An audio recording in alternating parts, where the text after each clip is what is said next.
Hello everyone. Today we are going to talk about the problems that we face in marriage. We term it as marriage counseling or in psychological setup when someone is coming, when the pair is coming, or an individual can also approach at times for the issues and problems that they are facing in their marriage.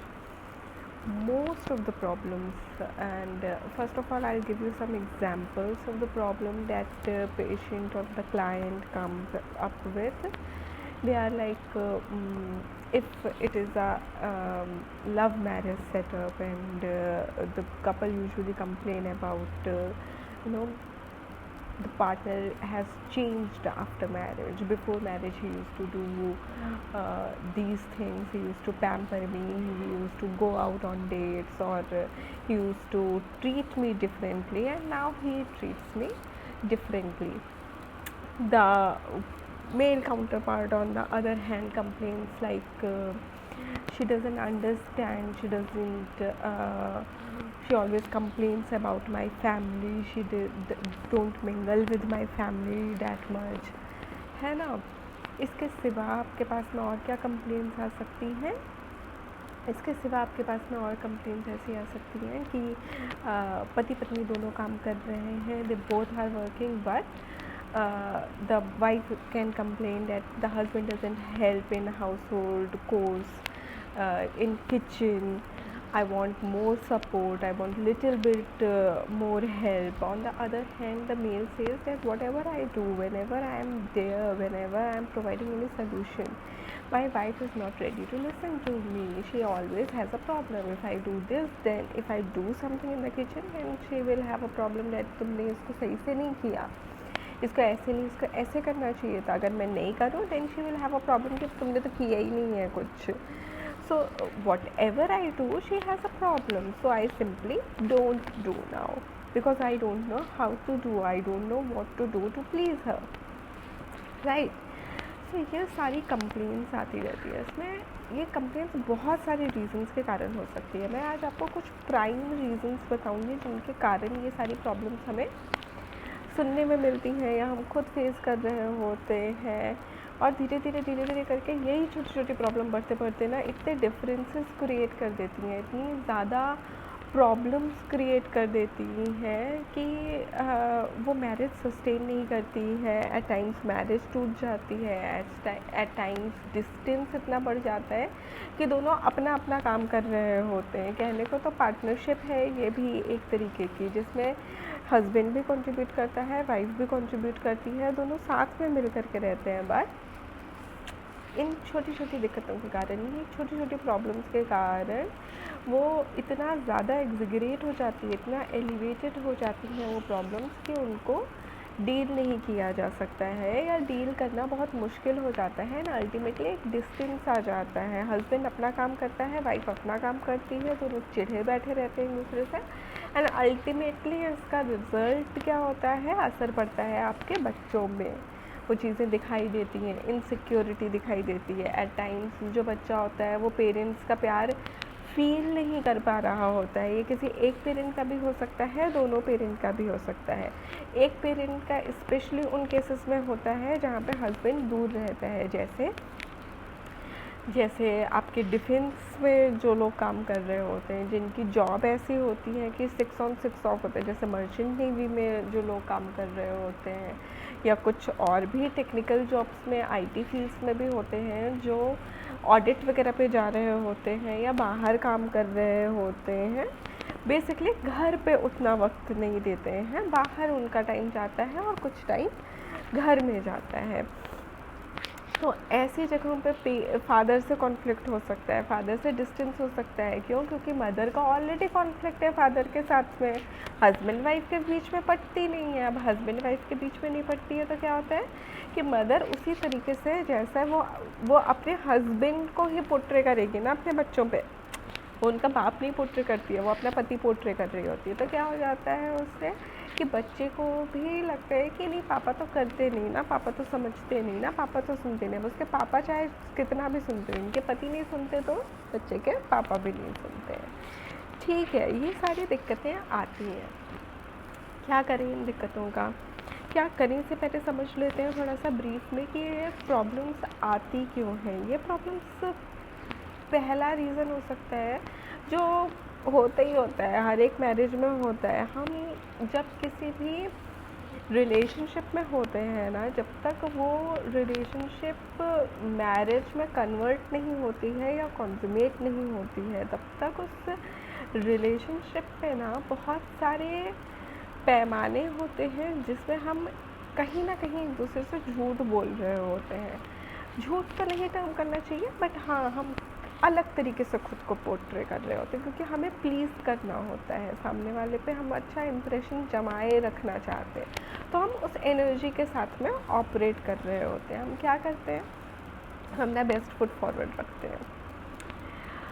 हमने बात करी, मान लो कुछ झगड़ा हुआ हमारे बीच में, girlfriend boyfriend के बीच में कह लो, या बेसिकली मेल फीमेल के बीच में, है ना, ज़्यादा बेटर साउंड करता है। तो अगर ये झगड़ा होता भी है तो भी हमें कुछ टाइम एक दूसरे से दूर मिल जाता है। जब हमें कुछ टाइम एक दूसरे से दूर मिलता है, जो हमें वो डिस्टेंस मिलता है, वो डिस्टेंस हेल्पफुल क्यों होता है, क्योंकि वो डिस्टेंस हमें कॉन्स्ट्रक्ट करने में हेल्प करता है, हमें पिक्चराइज करने में हेल्प करता है कि ये क्या सिचुएशन थी, कितनी एग्जिगरेट हुई, कितनी नहीं हुई, कितनी किस तरीके से कहाँ हमने गलती करी, किस तरीके से कहाँ हमारे पार्टनर ने गलती करी, मैं कहाँ की रिस्पॉन्सिबिलिटी ले सकता हूँ, मेरा पार्टनर कहाँ की रिस्पॉन्सिबिलिटी ले सकता है। तो वो जो गैप मिलता है ना, चाहे वो 1 घंटे आधे घंटे का क्यों ना हो, और जब आप उस गैप में रिफ्लेक्ट बैक करते हो, क्योंकि आपको वो चाहिए, आपको वो आदमी को होल्ड करके भी तो रखना है ना। शादी होने के बाद में ना एक back of the mind subconsciously बन जाता है कि अब तो she is there for me और he is there for me. So we tend to take our partners for granted. ये सच्चाई से हमें मुंह नहीं मोड़ना चाहिए। तो ये एक रिफ्रैक्टिव पीरियड नहीं मिलता है, परमानेंट साथ रह रहे हो या परमानेंट नहीं भी साथ रह रहे हो। जैसे मैंने डिफेंस का एग्जांपल दिया, तो क्या होता है कि 6 महीना तो आप रीडली अवेलेबल हो और 6 महीना आप टोटली एब्सेंट हो। अब 6 महीना आप जब डिफेंस में हो या मर्चेंट नेवी में हो, वहाँ पे आप जो सिचुएशन देख रहे हो, आपकी वर्किंग इन्वायरमेंट जो है, वहाँ की जो कंडीशनिंग है, वो आप शेयर नहीं करते हो। मोस्टली मैंने देखा है लोग, जो लड़के होते हैं, वो शेयर नहीं करते हैं। जब शेयर नहीं कर रहे हो तो सामने वाले को पता भी नहीं चल रहा है, कोई अंतर्यामी बन करके नहीं बैठा हुआ है कि आपने एक बार बता दिया अरे ये होता है, ये दिक्कतें आती हैं, और फिर वो रट्टा मार के बैठा हुआ है। हर सिचुएशन में उसके दिमाग में आएगा, नहीं आएगा। हर सिचुएशन में दिमाग में आपको हर दिन बताना पड़ेगा आज ये हुआ।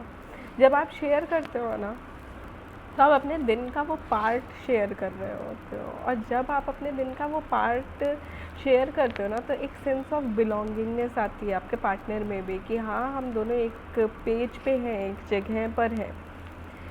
सेम चीज़ पार्टनर के साथ में होती है।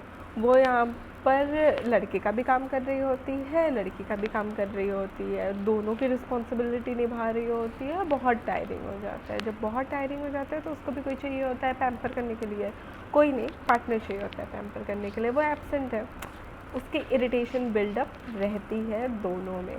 So the first important thing is share with your partner. It is very very important. जिस रिलेशनशिप में भी कम्युनिकेशन मिसिंग होगा ना, वो रिलेशनशिप कभी भी चलती नहीं है या सुंदर निखरती नहीं है। अगर आपको अपनी रिलेशनशिप में सुंदरता चाहिए, निखार चाहिए, तो communicate, that is a must.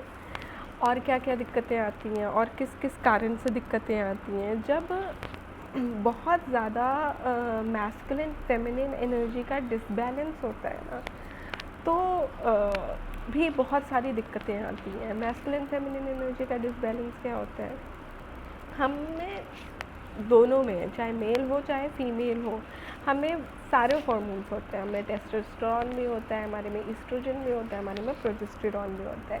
इसका जो लेवल होता है, इसका जो अमाउंट होता है, वो हमारे ब्लड में थोड़ा ज़्यादा होता है या थोड़ा कम होता है, जो हमें मेल या फीमेल बनने में हेल्प करता है। जैसे टेस्टोस्टेरोन मेल में ज़्यादा होता है बट क्या उनमें इस्ट्रोजन नहीं होता है? ऐसा नहीं है, उनमें इस्ट्रोजन और इवन प्रोजेस्टेरॉन भी होता है, बट उसकी रिक्वायरमेंट कम होती है उनकी बॉडी में, इसलिए वो कम मात्रा में सिक्रीट होता है, पर सिक्रीट दोनों होते हैं।